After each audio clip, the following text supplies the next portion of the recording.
Tuhan, saudara sekalian, kita mau sama-sama belajar firman Tuhan. Sebelumnya kita berdoa. Tuhan Yesus, terima kasih atas hari ini yang begitu luar biasa. Biar Roh Kudus Tuhan menjamah kami, mengurapi hamba Engkau yang menyampaikan, supaya kami semuanya bisa dikuatkan oleh firman Engkau. Dalam nama Engkau Tuhan Yesus, kami telah berdoa. Amin. Saudara sekalian, di Markus 16 ayat 15, Yesus mengatakan, lalu Yesus berkata kepada mereka, pergilah ke seluruh dunia, beritakanlah Injil kepada segala makhluk.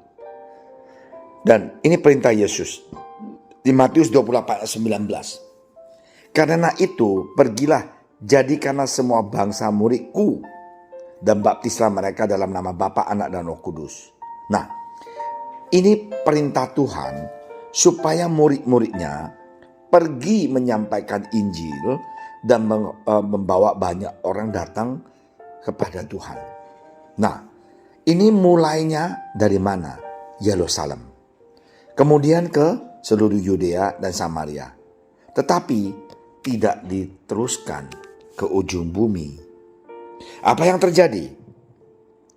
Rasul Paulus adalah salah satu di antara mereka yang tercatat yang sangat bersemangat memberitakan Injil dan mendirikan jemaat lokal. Kita dapat membaca di perjalanan kisah para rasul dan membaca surat-surat yang ditulisnya Paulus untuk jemaat yang didirikannya. Ingat saudara sekalian, Rasul Paulus bukan murid-murid Yesus semasa dia hidup. Rasul Paulus bertobat sesudah Yesus naik ke surga. Tetapi dialah yang mendirikan gereja ya di seluruh Asia dan tempat yang lain.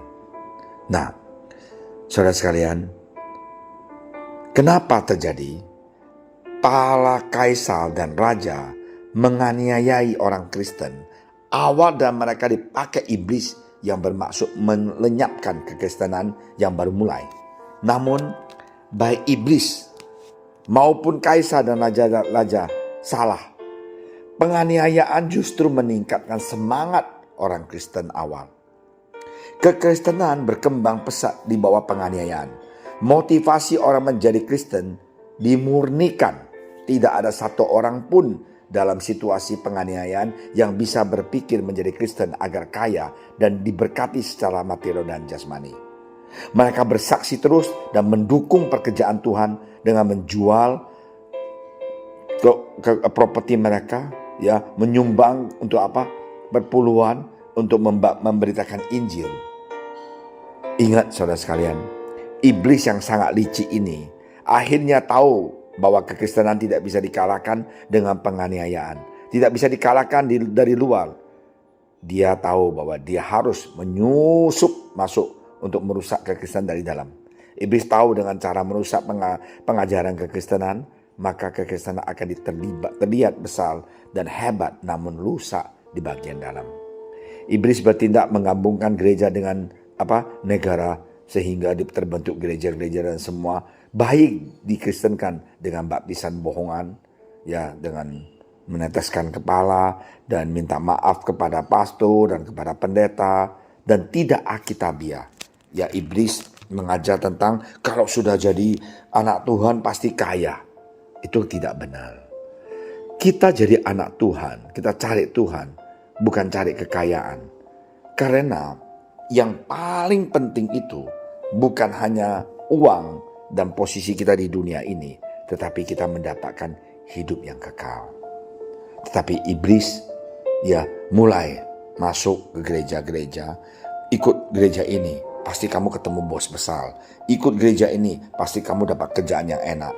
Nah, itulah yang terjadi. Banyak sekali orang itu ke gereja mempunyai motivasi yang berbeda. Kenapa? Karena iblis memasukin pikiran yang aneh-aneh. Kita harus diberkati. Iya, Tuhan ngajar kita harus berkati. Tetapi kita juga mau kerja dengan jujur, dengan baik. Ya, nah inilah yang harus kita lakukan.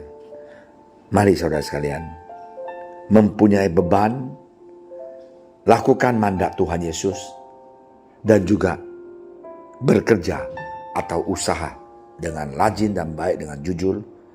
Kita balance hidup kita di dunia ini. Kita kerja dengan baik, kita jadi naik pangkat, jadi manajer, jadi direktur, kita pengusaha, jadi pengusaha yang sukses, tidak ada salahnya.